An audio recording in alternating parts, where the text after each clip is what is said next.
नमस्कार बंधुरा चले एलाम आरेकटा नतून रेसिपिर भिडियो निये। आज के बानाबो मुग डाल दिए लाड्डू, जेटा आमरा किन्तु खेते खूबই भालोबासी और दोकान थेके किने माझे मধ্যে खेये थाकी। आज के सेई एकई स्वादेर दोकानेर मतो मुगेर नाड़ू खूबই सहजे किन्तु बाड़ीते बानिये नेब। चलुन ताहले आजकेर रान्नाटा स्टार्ट करछि। प्रथमेई 250 ग्राम मुगेर डाल निये निয়েছি, सेटा भालो करे धुए निয়েছিলাম और खूब भालो करे मुछे निয়েছি। এবার মুগ ডালটা লো টু মিডিয়াম ফ্লেমে একটু ভেজে নেব যতক্ষণ না কালারটা চেঞ্জ হয়ে আসে। মুগ ডালটা বেশি লাল করে ভাজবো না, একটু সোনালি রং হয়ে গেলে কিন্তু গ্যাসের ফ্লেমটা অফ করে দেবো আর কড়া থেকেও নামিয়ে নেব।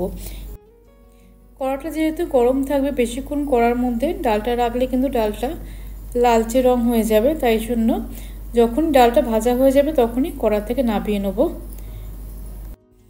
মুগ ডালটা কিন্তু ভাজা হয়ে গেছে, একেবারে সঠিক কালার এসে গেছে। এবার ডালটা আমি ঠান্ডা করে নিয়ে একেবারে ফাইনভাবে পেস্ট করে নেব মিক্সিতে। ডালটা বাটা হয়ে গেছে। এবার আবারও গ্যাসেতে কড়া বসিয়ে নিয়েছি। কড়া গরম হয়ে গেছে, দিয়ে দিলাম 2-4 চামচ ঘি। ঘিটা গলে গেলে তখন ভাজা মুগ ডালটা দিয়ে দেবো। ঘিয়ের মধ্যে আবারও মুগ ডালটা বেশ অনেকক্ষণ ধরেই রান্না করে নেব বা ভাজবো। মুগ ডালটা কিন্তু খুব ভালো করে পেস্ট করে নিয়েছি একেবারে ফাইনভাবে। এদিকে ঘিটাও গরম হয়ে গেছে। এখন আমি মুগ ডালটা ভেজে নেব। আবারও 12 থেকে 15 মিনিট ধরে লো টু মিডিয়াম ফ্লেমে মুগ ডালটা ঘিয়ের সঙ্গে ভেজে নেব। প্রথমে দিলাম 2 চামচ ঘি, আবারও 5 মিনিট পরে ঘি একটু অ্যাড করব। আমি অল্প অল্প করে ঘি বারে বারে দেবো। 4 চামচের 2 চামচ প্রথমে ঘি দিয়েছি, আবারও 5 মিনিট হয়ে গেছে, আরও 1 চামচ ঘি দিয়ে দিচ্ছি। সেটা দিয়েও খুব ভালো করে মিশিয়ে দিলাম। বেশি পরিমাণ ঘি যদি দিতে অপছন্দ থাকে তাহলে কিন্তু বেশি পরিমাণ ঘি একেবারেই ব্যবহার করবেন না। ডালের কালারটা কিন্তু অনেকটাই চেঞ্জ হয়ে এসছে। এখন আমি দিয়ে দিলাম আবারও 1 চা চামচ ঘি। এটা কিন্তু নাও দিতে পারেন। বন্ধুরা, সামনেই গণেশ চতুর্থী, এইভাবে একবার মুগের নাড়ু বানিয়ে কিন্তু ভগবানকে নিবেদন করতে পারেন। 2 চা চামচ ঘি দিয়ে আবারও ডালের সঙ্গে খুব ভালো করে মিশিয়ে দেবো। এখানে আমি 250 গ্রাম মুগের ডাল নিয়েছি, তার মধ্যে কিন্তু 5 চা চামচ ঘি আমি ব্যবহার করলাম। যদি ঘি খেতে অসুবিধা থাকে তাহলে কিন্তু অবশ্যই অল্প ঘি ব্যবহার করবেন, আর বাইন্ডিংয়ের জন্য দুধটা লাগবে। তখন সামান্য একটু এলাচের গুঁড়ো দিয়ে দিলাম, সেটা দিয়েও কিন্তু খুব ভালো করে মিশিয়ে দেবো। ঘিয়ের সঙ্গে ডালটা কিন্তু একেবারে পারফেক্টলি ভাজা হয়ে গেছে, আবারও 10 থেকে 15 মিনিট কিন্তু লেগেছে। এবার আমি গ্যাসের ফ্লেমটা অফ করে দিয়ে দেবো গুঁড়ো চিনি। এখানে আমি চায়ের কাপের 1 কাপ গুঁড়ো চিনি ব্যবহার করব। প্রথমে হাফ চিনিটা দিলাম, সেটা দিয়ে খুব ভালো করে মিশিয়ে দিচ্ছি। মিশ্রণটা একটু ঠান্ডা হয়ে গেলে তারপরে হাত দিয়ে চিনিটা ডালের সঙ্গে খুব ভালো করে মিশিয়ে নেব আর দেখে নেব লাড্ডুগুলো পাকানো যাচ্ছে কিনা। যদি মনে হয় যে লাড্ডু বা ডালের মিশ্রণটা খুব শুকনো তাহলে কিন্তু একটু দুধ অ্যাড করতে হবে। ডালের মিশ্রণটা এই সময় একটু চেক করে নিলাম যে চিনিটা ঠিকঠাক হয়েছে কিনা, আর একটু মিষ্টি লাগবে।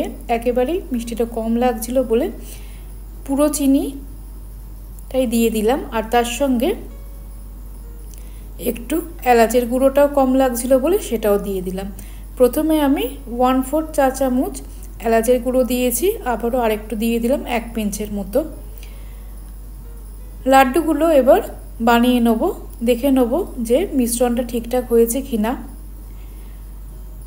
মিশ্রণটা একটু শুকনো শুকনো আছে, তাই জন্য আগে থেকে জাল দিয়ে ঠান্ডা করে রাখা দুধ এবার মিশ্রণের মধ্যে দিয়ে দিলাম, মানে ডালের মিশ্রণের মধ্যে দিয়ে দিলাম। এখানে আমি প্রথমে 1 টেবিল চামচ দুধ দিলাম, তারপরে যদি মিশ্রণটা শুকনো লাগে তাহলে দেবো, না হলে কিন্তু আর দুধ দিতে লাগবে না। লাড্ডুগুলো খুব ভালো করে গড়ে যাচ্ছে, তাই জন্য আর ডালের মিশ্রণটায় দুধ ব্যবহার করছি না। এবার মুগের নাড়ুগুলো আমি গড়ে নেব বা রেডি করে নেব। মিডিয়াম সাইজের লাড্ডু আমি বানিয়ে নিচ্ছি। আপনাদের যেরকম ইচ্ছে ছোট বা বড় সেরকমভাবে লাড্ডুগুলোকে গড়ে নেবেন। মুগের নাড়ু কিন্তু খেতে খুবই ভালো হয়। ছোটোবেলায় দোকান থেকে কিন্তু আমরা মাঝে মধ্যেই এই মুগের নাড়ু কিনে খেতাম। সেই একই স্বাদের মুগের নাড়ু কিন্তু খুবই সহজে নিজের হাতে বানিয়ে নেওয়া যায়। সবকটা লাড্ডু আমি একই সাইজের তৈরি করে নিলাম। ডালের মিশ্রণটা যখন উষ্ণ গরম থাকবে, মানে হাত দিয়ে ছোঁয়া যাবে, তখনই কিন্তু লাড্ডুগুলো গড়ে নিতে হবে। বাকি ডালটা কিন্তু একটু শুকনো শুকনো লাগছে, আবারও গ্যাসটা একটু জ্বালিয়ে ডালের মিশ্রণটা একটু গরম করে নিলাম আর সামান্য একটু দুধ দিয়ে দিলাম। মিশ্রণটা একেবারে ঝুরঝুরে হয়ে গেছিলো, কারণ ঠান্ডা হয়ে গেছিলো বলে। আবার একটু মিশ্রণটা গরম করে নিয়ে যেটুকু বাকি ডাল ছিল সেইটা দিয়ে আরও দুটো লাড্ডু আমি বানিয়ে নিলাম। সবকটা মুগের নাড়ু কিন্তু আমার তৈরি হয়ে গেছে। একেবারে দোকানের মতো কিন্তু মুগের নাড়ু খুব সহজেই তৈরি হয়ে গেল। বন্ধুরা, আজকের মুগের নাড়ু ভিডিওটা কেমন লাগলো অবশ্যই কমেন্ট করে জানাবেন। আজকের ভিডিওটা ভালো লাগলে অনুরোধ রইল আমার চ্যানেলকে সাবস্ক্রাইব করে দেওয়ার জন্য। পাশে থাকা বেল আইকনটিও প্রেস করে দেবেন। সকলে ভালো থাকবেন, সুস্থ থাকবেন, সকলের খেয়াল রাখবেন। ধন্যবাদ।